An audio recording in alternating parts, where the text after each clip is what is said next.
Hello दोस्तों, आपका स्वागत है मेरे इस यूट्यूब चैनल पर। मैं हूं डॉक्टर सुनील पाटीदार और आज हम एक बहुत ही इम्पोर्टेंट और सेंसिटिव टॉपिक मेल इनफर्टिलिटी के बारे में बात करने वाले हैं।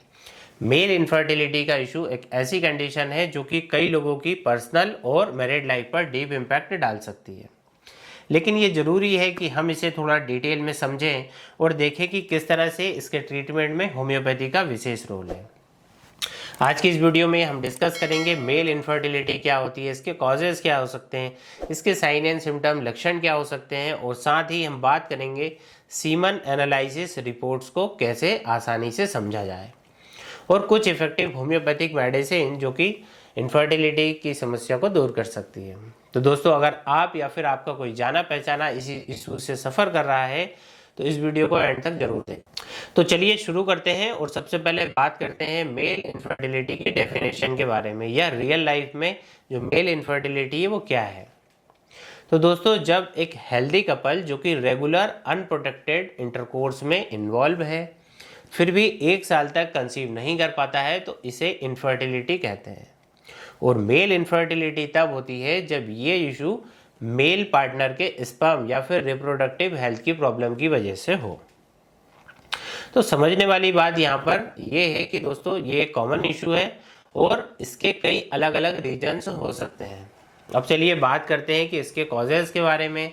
तो जो मेल इनफर्टिलिटी है ये कई सारे इसके कारण हो सकते हैं और जिनका कि असर आपके स्पर्म के प्रोडक्शन पर, स्पर्म की क्वालिटी पर और स्पर्म के मूवमेंट पर होता है। तो कुछ एक कॉमन कारण जो होते हैं उनमें है कि हार्मोनल इम्बैलेंस का होना। अगर टेस्टोस्टेरोन और दूसरे रिप्रोडक्टिव हार्मोन में इम्बैलेंस हो जाए तो ये स्पर्म प्रोडक्शन को डिस्टर्ब कर सकते हैं। फिर है कि वेरिकोसील का हो जाना। तो ये जो कंडीशन है ये तब होती है जब टेस्टिकल्स की जो वेन्स है इनलार्ज हो जाती हैं और इससे स्पर्म की क्वालिटी और क्वांटिटी पर इसका नेगेटिव इम्पैक्ट पड़ता है। फिर है इन्फेक्शन का हो जाना। तो ये एक बड़ा कारण होता है, जैसे कि एसटीडीज है, क्लेमाइडिया है, गोनोरिया है, या ये जो इन्फेक्शन होते हैं ये रिप्रोडक्टिव ऑर्गन पर अटैक करते हैं और स्पर्म प्रोडक्शन को भी इफेक्ट करते हैं। अदर कारण जैसे कि एक्सेसिव स्मोकिंग है, अल्कोहल है, ओबेसिटी है या फिर स्ट्रेस है, ये सब फर्टिलिटी को इम्पैक्ट करते हैं। इसके अलावा कुछ जेनेटिक डिसऑर्डर जैसे कि क्लीनफेल्टर सिंड्रोम भी इनफर्टिलिटी का एक कारण बन सकता है।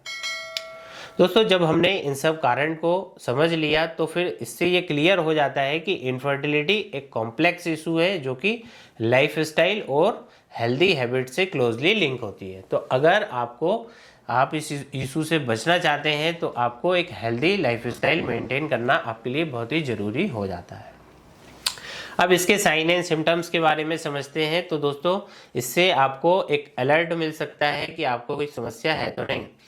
दोस्तों, मेल इनफर्टिलिटी का जो मेन सिम्टम है वो तो यही है कि प्रेगनेंसी अचीव नहीं हो पा रही है, लेकिन कुछ और छोटे छोटे साइन एंड सिम्टम्स भी होते हैं जो कि इस प्रॉब्लम की तरफ इंडिकेट कर सकते हैं, जैसे कि लो सेक्सुअल डिज़ायर का होना, इरेक्टाइल डिस्फंक्शन की प्रॉब्लम होना या फिर टेस्टिकल्स में पेन और स्वेलिंग का होना।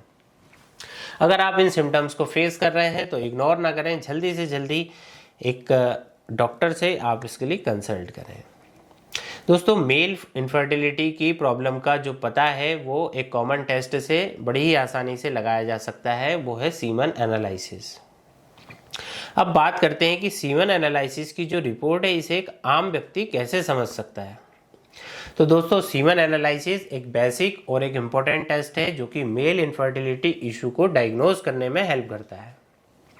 इस रिपोर्ट में सीमन के मल्टीपल एस्पेक्ट को एग्जामिन किया जाता है और सबसे पहले देखा जाता है सीमन का वॉल्यूम। तो नॉर्मल जो वॉल्यूम है 1.5 ml या फिर उससे ज़्यादा वॉल्यूम होना चाहिए अच्छे हेल्दी पर्सन का। फिर है स्पर्म काउंट। दोस्तों, स्पर्म काउंट भी इम्पोर्टेंट पैरामीटर होता है। इसकी जो नॉर्मल रेंज है वो है 15 मिलियन पर ml या फिर उससे ज़्यादा काउंट इसके होना चाहिए। और जो लो स्पर्म काउंट है उसको हम ओलिगोस्पर्मिया कहते हैं और ये जो है फर्टिलिटी को नेगेटिवली इम्पैक्ट करता है। इसके अलावा है मोटिलिटी या मूवमेंट को भी इसमें चेक किया जाता है और इसमें देखा जाता है कि कितने % जो स्पर्म है वो एक्टिव है। तो कम से कम ऐसा देखा जाता है कि 40% स्पर्म जो है वो मोटाइल होना चाहिए। दोस्तों स्पर्म का एक प्रॉपर शेप होता है, उसका स्ट्रक्चर भी होता है, तो ये भी एक इम्पॉर्टेंट फैक्टर है कि अगर साइज इसका एबनॉर्मल है तो फिर फर्टिलाइजेशन में प्रॉब्लम हो सकती है। इसके अलावा देखा जाता है सीमन का जो पीएच लेवल है इसका पता लगाया जाता है, तो जो नॉर्मल सीमन का जो पीएच है वो होना चाहिए 7.2 से लेके 8 के बीच में। तो ये जो पीएच है इसके इम्बैलेंस होने से इन्फेक्शंस और रिप्रोडक्टिव इश्यूज आदमी को फेस करने पड़ सकते हैं। चलिए दोस्तों अब बात करते हैं मेल इनफर्टिलिटी की होम्योपैथिक ट्रीटमेंट के बारे में। होम्योपैथिक एक होलिस्टिक ट्रीटमेंट अप्रोच है जो कि मेल इनफर्टिलिटी के केसेस में दोस्तों काफ़ी ज़्यादा फायदेमंद होते हैं। हम यहाँ पर कुछ विशेष होम्योपैथिक मेडिसिन को डिस्कस करेंगे जो कि इस इश्यूज़ को ट्रीट करने में काफ़ी ज़्यादा मददगार होने वाली है। पहली होम्योपैथिक मेडिसिन यहाँ पे agnus castus 200। Agnus castus specially उन मेल्स के लिए बेनिफिशियल है जिनको कि लो लिबिडो, सेक्सुअल वीकनेस और प्रीमेच्योर इजैकुलेशन की प्रॉब्लम होती है। ये मेडिसिन उन केसेस में काफ़ी ज़्यादा यूजफुल है जहाँ पर लो टेस्टोस्टेरोन लेवल या फिर क्रॉनिक स्ट्रेस की वजह से सेक्सुअल हेल्थ इम्पैक्ट होती है। इसका जो डोज रहेगा एग्नस कास्टस का वो रहेगा 2-2 बूंद दिन में 2 बार, 2 बूंद सुबह 2 बूंद रात को फॉर कुछ मंथ्स दोस्तों। नेक्स्ट मेडिसिन है कोनियम मैकुलेटम 200। कोनियम उन केसेस में यूज़ की जाती है जिनको कि स्पर्म मोटिलिटी और स्पर्म काउंट में कमी फेस हो रही है। ये रिप्रोडक्टिव ऑर्गन को स्ट्रेथन करती है और नर्वस सिस्टम को रिलैक्स करती है जिससे कि जो ओवरऑल रिप्रोडक्टिव हेल्थ है वो इम्प्रूव होती है। इसका जो डोज रहेगा वही है 2-2 बूंद सुबह और रात को डायरेक्टली ऑन टंग। हमारी अगली मेडिसिन है दोस्तों caladium 200। Caladium specially performance anxiety और इरेक्टाइल डिस्फंक्शन को ट्रीट करने में यूज़ होती है। ये मेडिसिन उन केसेस में काफ़ी हेल्पफुल है जहाँ पर स्ट्रेस और एंजाइटी की वजह से सेक्सुअल डिस्फंक्शन हो रहा है। और कैलेडियम से दोस्तों जो ब्लड सर्कुलेशन है ऐसा देखा जाता है कि वो भी इम्प्रूव होता है और नर्वसनेस इससे रिड्यूस होती है। इसको भी आप 2-2 बूंद सुबह और रात को ले सकते हैं। एक और पावरफुल मेडिसिन है डेमियाना मदर टिंचर। डेमियाना एक एफ्रोडियास्टिक है यानी कि लो लिबिडो और में काम करती है, एनर्जी लेवल को ये बूस्टअप करती है। तो ये उन पेशेंट के लिए हेल्पफुल है जो कि मेंटली और फिजिकली फैटिक से सफ़र कर रहे हैं। डेमियाना से स्टेमिना और वाइटलिटी इंप्रूव होती है और रिप्रोडक्टिव ऑर्गन पे भी इसका पॉजिटिव असर होता है। दरअसल दोस्तों हमारा जो स्पर्म होता है इसका एक प्रॉपर शेप होता है, उसका हेड पार्ट होता है, उसकी गर्दन होती है, उसकी बॉडी होती है। तो अगर आपका शुक्राणु जो है उसकी जो पूरी बॉडी है यानी डेवलप नहीं हो रही है तो उसके लिए डेमियाना बहुत ही अच्छा काम करती है। और अगर आपके शुक्राणु में मोटिलिटी कम है यानी कि शुक्राणु की मोटिलिटी यानी कि उसकी गतिशीलता, तो जो एक स्पीड होती है शुक्राणु की आगे बढ़ने की, तो शुक्राणु भी मूव करते हैं दोस्तों, तो ये जो गति है जब ये अफेक्ट होती है, मूवमेंट में कमी आती है, तो डेमियाना वहाँ पे बहुत अच्छा काम करती है, उस गतिशीलता को बढ़ाती है और उसके साथ साथ सीमन की क्वांटिटी को भी बढ़ाती है। स्पर्म का पूरे शरीर का निर्माण करती है और शरीर के अच्छे तरीके से यदि निर्माण नहीं हुआ तो उसमें डेमियाना बहुत ही ज़्यादा अच्छा काम करती है। इसको कैसे ले सकते हैं? इसको 20-20 बूंद आधे कप सिंपल या गुनगुने पानी के साथ इसको प्रयोग कर सकते हैं। दोस्तों ये होम्योपैथिक मेडिसिन इनफर्टिलिटी के अलग अलग एस्पेक्ट को ट्रीट करती है। आज की इस वीडियो में हमने ब्रीफली देखा और समझने की कोशिश की। दोस्तों याद रखें कि किसी भी होम्योपैथिक मेडिसिन को बिना स्पेशलिस्ट की सलाह के नहीं यूज़ करें क्योंकि सबके सिम्टम्स और नीड अलग अलग हो सकती है।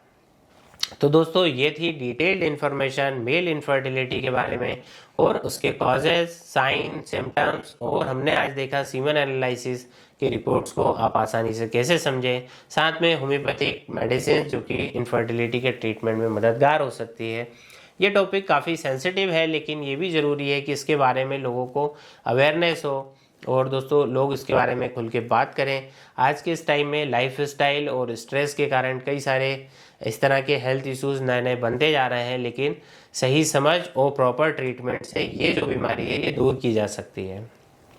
दोस्तों आपको ये वीडियो कैसा लगा ज़रूर हमें बताइएगा और दोस्तों आपके माइंड में कुछ क्वेश्चन है नीचे कमेंट्स करके आप हमसे पूछ सकते हैं और अगर आपको कोई डाउट है या आप हमसे ऑनलाइन कंसल्टेशन लेना चाहते हैं तो नीचे दिए गए व्हाट्सएप नंबर पर आप हमें मैसेज करके अपने लिए अपॉइंटमेंट बुक कर सकते हैं। दोस्तों अगर आपको ये वीडियो यूज़फुल लगा है तो चैनल को दोस्तों ज़रूर से सब्सक्राइब करके बेल आइकन की बटन को दबाना ना भूलें हम आपके लिए ऐसे ही लेटेस्ट वीडियो लगातार लेकर आते रहेंगे। तब तक के लिए बहुत बहुत धन्यवाद।